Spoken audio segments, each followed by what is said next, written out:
Today, we have a dataset where we want all subjects related to a student's name to appear here.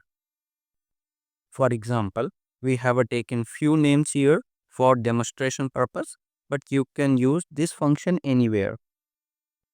Many of you might think of using VLOOKUP after seeing this dataset.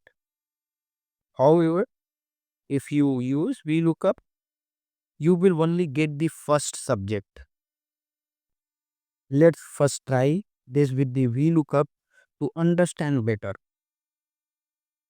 If you want to learn VLOOKUP in detail, type VLOOKUP in the comments and I'll create a detailed video on it.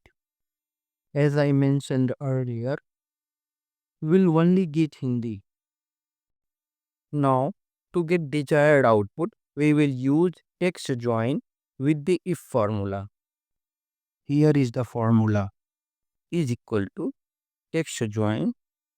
In delimiter, we will use comma, again comma to ignore other arguments, comma, if we'll select name range B3 to B20 is equal to single name here, in this case Varsha E3, comma, subject range here C3 to C20, comma, double inverted comma, and now we'll close the brackets.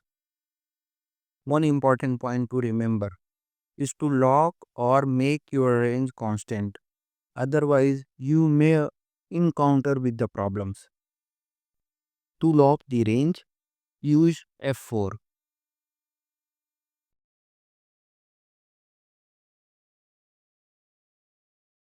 Now, drag the formula down.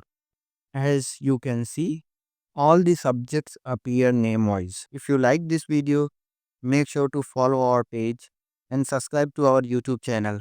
Also, like this video and share it with your friends or tag them in the comments. See you tomorrow with a new video. Until then, take care. Thank you.